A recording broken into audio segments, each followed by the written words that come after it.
New developer faces the risk of collapse. It's called Vanke. ये China की second largest company है real estate में, और China का प्रॉब्लम अब चालू हो चुका है। मालदीव से लेकर श्रीलंका और पाकिस्तान जैसे देशों में बर्बादी फैला रहा है। वहीं दूसरी ओर ऐसा करके उसकी खुद की हालत भी खस्ता हो चुकी है और अब वो भारत के सामने भी शायद ही टिक पाए। अब कंगले के साथ में जो मिलेगा उसका भी वही हाल होगा, ये बिल्कुल पक्की बात है। यानी भारत के साथ जो भी पंगे कर रहा है उसका क्या हाल हो रहा है आप सबके सामने है। यहाँ तक कि जो बिग डैडी है यानी चीन, उसका भी हाल आपने देखा। अब लेटेस्ट ये है साहब, लेकिन कंपनी ही नीचे आ जाए, और वो भी नीचे इतनी आ जाए कि अब वो उठ ना पाए।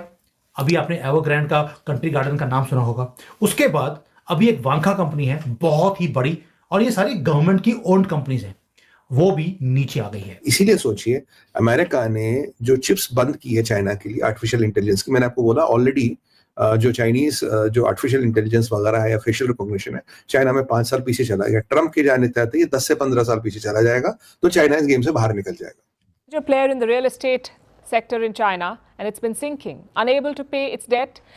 चाइना का जो है चाइना का ये जो है $6 ट्रिलियन का जो रियल एस्टेट बबल है, ये चाइना का 18 ट्रिलियन वाला, जो अगर इसके अंदर कोई डिफॉल्ट आते हैं तो कितना बड़ा ये डेप्ट है। लोग बताते हैं कि इट इज अराउंड 30 ट्रिलियन, 10 गुना बड़ा है। The Chinese economy is showing initial signs of not just slowing down, but actually hemorrhaging. And I'm using this word with a great deal of caution. 2020, more than 50 developers in China have either defaulted or failed to make any debt payments. 5050. हाँ, चीन का जो export growth है वो 13% से गिरकर 6% आ गया है। वहीं भारत का एक्सपोर्ट ग्रोथ 7% से उठकर 13.5% के पार चला गया है। नमस्कार दोस्तों, जय हिंद। भारत के सारे पड़ोसियों की हालत खराब हो चुकी है, उनकी इकोनॉमी में भूचाल आ गया है। एक तरफ जहां बांग्लादेश में खाने के लाले पड़े हुए हैं, वहीं पाकिस्तान की हालत तो पहले से ही खराब है। पाकिस्तान जगह जगह भीख मांगता फिर रहा है, लेकिन अब 5 सालों से चीन का भी पतन शुरू हो गया है। एक के बाद एक चीन की बड़ी बड़ी कंपनियां दिवालिया घोषित हो रही है। पूरी दुनिया से चाइना इकोनॉमी पे लात पड़ने के बाद अब घरेलू डिमांड भी ठप हो गया है उनका। ऊपर से चीन ने भारत से दुश्मनी करके अपने पैरों पर और कुल्हाड़ी मार ली। अभी तो ट्रम्प कुर्सी पे बैठे भी नहीं है, लेकिन अभी से ही चाइना की और बुरी हालत हो गई है। चीन को दूसरे सबसे बड़ा झटका लगा है। चीन की दूसरी सबसे बड़ी रियल एस्टेट कंपनी वानके भी अब दिवालिया होने वाली है। इस कंपनी पर दुनिया भर से इतना कर्ज हो गया है कि इसका कोलैप्स होना तय है। चीन की टोटल इकोनॉमी $18 ट्रिलियन की है, जिसमें से 30% स्टेक सिर्फ रियल एस्टेट का है, यानी टोटल $5 ट्रिलियन के आसपास इनके रियल एस्टेट इंडस्ट्री है, जो कि एक के बाद एक कोलैप्स हो रही है। इससे पहले चीन की सबसे बड़ी real estate company Evergrande collapse हुई थी। कि नरक से नीचे जगह होती है वहां पहुंच गई है इनकी रियल एस्टेट। मकान बिक नहीं रहे और जो सेल्स हैं वो 50-60% नीचे आ चुके हैं। जो प्राइसेस हैं वो भी नीचे आ रहे हैं। और भाई प्राइसेस नीचे आना, सेल्स नीचे आना तो समझ आती है, लेकिन कंपनी ही नीचे आ जाए, और वो भी नीचे इतनी आ जाए कि अब वो उठ ना पाए। अभी आपने एवरग्रैंड का कंट्री गार्डन का नाम सुना होगा। उसके बाद अभी एक वांका कंपनी है बहुत ही बड़ी, और ये सारी गवर्नमेंट की ओन्ड कंपनीज हैं, वो भी नीचे आ गई है। साथ एक बहुत बड़ी खबर चाइना में आज और आ गई कि अगर किसी ने चाइना में बैठकर चाइनीज इकोनॉमी के बारे में गंद डाला कि भाई चल नहीं रहा, रियल एस्टेट नीचे आ गई है, तो उसकी किडनियां निकाल ली जाए। आज ही गवर्नमेंट की तरफ से ये रेगुलेशन निकला है।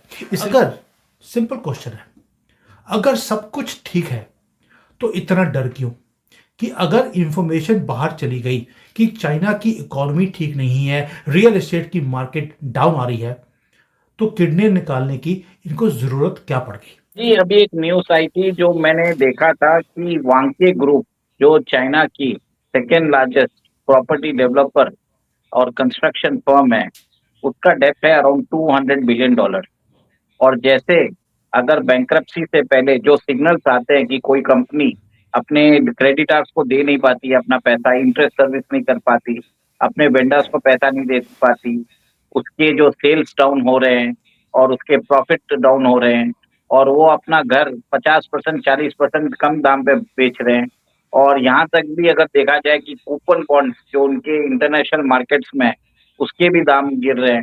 तो इसका मतलब ये है कि कहीं ना कहीं जल्दी से ये बैंक्रप्सी की ओर जा रही है। ये चाइना की सेकेंड लार्जेस्ट कंपनी है रियल एस्टेट में, और चाइना का प्रॉब्लम अब चालू हो चुका है और मेरे हिसाब से चाइनीज सबप्राइम क्राइसिस आने वाला है, वेरी सून आने वाला है। सर आपको एक चीज ध्यान रखना पड़ेगा कि चाइना की इकोनॉमी बताते हैं $18 ट्रिलियन की है, इसमें जीडीपी रियलिटी सेक्टर का कंट्रीब्यूशन है 30%। तो सोच लीजिए $5.4 ट्रिलियन की उनकी अगर अनुमान लगाए तो $5.4 ट्रिलियन से $6 ट्रिलियन का उनका रियल एस्टेट मार्केट है। सर उसमें ऐसा है कि हर साल रियल एस्टेट डेवलपर फर्म्स आप बैंक्रप्सी फाइल कर रहे हैं। 2020 में 408 डेवलपर्स ने फाइल किया था बैंक्रप्सी में, 2021 में 343 डेवलपर्स ने बैंक्रप्सी के लिए फाइल किया था, 2022 में 308 ने फाइल किया था और लास्ट ईयर 230 डेवलपर्स ने फाइल किया। सर इसका मतलब ये है जो प्रोजेक्ट है वो अधर में लटके हुए हैं, उसको कंप्लीट नहीं कर पा रहे। चाइना का डेटा के बारे में वो जैसे आपने बताया कि डेटा आता नहीं है बाहर, लोग एस्टिमेशन लगाते हैं और वो बहुत ही कंजर्वेटिव होता है, ठीक है। और चाइनीज सबप्राइम प्राइसेस कितना है किसी को समझ में नहीं आ रहा। आपको एक पर्सपेक्टिव में बता दूं, 2008 में जो यूएस सबप्राइम प्राइसेस था इट वाज अराउंड $3.2 ट्रिलियन, ठीक है, पर यूएस की इकोनॉमी थी $15 ट्रिलियन की उस समय। तो यूएस के अंदर जो सबप्राइम प्राइसेस आ गया था उसको यूएस गवर्नमेंट ने अपने अंदर ले लिया था, ठीक है, it was able to finance it and other things. उसके बाद एक रिकवरी हो गई। सर चाइना का जो है चाइना का ये जो है $6 ट्रिलियन का जो रियल एस्टेट बबल है, ये चाइना का 18 ट्रिलियन वाला जो अगर इसके अंदर कोई डिफॉल्ट आते हैं तो कितना बड़ा ये डेप्थ है। लोग बताते हैं कि इट इज अराउंड 30 ट्रिलियन, 10 गुना बड़ा है। मतलब इतना डेप्थ इन्होंने बना के रखा है कि लोगों को समझ में नहीं आ रहा। और चाइनीज इकोनॉमी है $18 ट्रिलियन की। सर ये सब पूरा एस्टिमेट का गेम है, इसका कोई ऑफिशियल डेटा नहीं। सर चाइना का जो है चाइना का ये जो है $6 ट्रिलियन का जो रियल एस्टेट बबल है, ये चाइना का 18 ट्रिलियन वाला जो अगर इसके अंदर कोई डिफॉल्ट आते हैं तो कितना बड़ा ये डेप्थ है। लोग बताते हैं कि इट इज अराउंड 30 ट्रिलियन, 10 गुना बड़ा है। मतलब इतना डेप्थ इन्होंने बना के रखा है कि लोगों को समझ में नहीं आ रहा। और चाइनीज इकोनॉमी है $18 ट्रिलियन की। सर ये सब पूरा एस्टिमेट का गेम है, इसका कोई ऑफिशियल डेटा नहीं। People have just estimated based on some parameter, ठीक है। और चाइना के अंदर जिस हिसाब से घोस्ट सिटीज बने हुए हैं, जिस हिसाब से सीमेंट कंजम्पशन उन्होंने किया है, जो पिछले 100 साल में यूएस ने नहीं किया उतना ज्यादा इन्होंने इस साल इस लास्ट डिकेड में कर लिया था, ठीक है। उस एस्टिमेट्स पे बेस पे लोगों ने बताया ये प्रॉब्लम आ सकता है। और जिस हिसाब से आपने भी जैसे एक बार बताया था पुराने शो में कि they have allowed overseas default on overseas loans, मतलब आपने अगर बाहर का लोन लिया है तो उन्होंने चाइनीज गवर्नमेंट ने बोल दिया कि आप उसके ऊपर मतलब बेधड़क होकर आप डिफॉल्ट करिए, पर गवर्नमेंट डोमेस्टिक डेब्ट को चुकाइए। बिल्कुल सही कह रहे हैं, but I also want to add one more thing, because Indian जो बैंक्स हैं वो उन्होंने लोन्स नहीं दिए हैं वांका को, उन्हें इफेक्ट नहीं पड़ेगा। बट ग्लोबल जो मार्केट के बैंक्स हैं, जो बड़े बैंक्स हैं, वो सभी के सभी डाउन आने वाले हैं, क्योंकि वो पैसा उन्हें वापस मिलने वाला नहीं है चाइना से। चाइना ने बोल दिया अपने आप को बचाओ, भाड़ में गई दुनिया और भाड़ में गए इंटरनेशनल बैंक्स। लिटरली यही लैंग्वेज है चाइनीज गवर्नमेंट की। रशिया को पता है चाइना की औकात कितनी। उन्होंने जो अपने इंजन बंद कर दिया, कहला बेटा बनाओ अपना इंजन।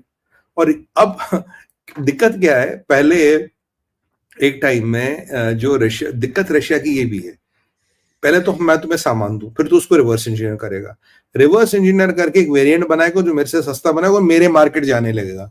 तो रशिया ने बोला ठीक है बेटा, ये मैंने तुम्हें झुनझुना दिया, बनाया तूने, चाइनीज मॉडल बना दिया, हाँ बना दिया, सब कुछ ठीक है।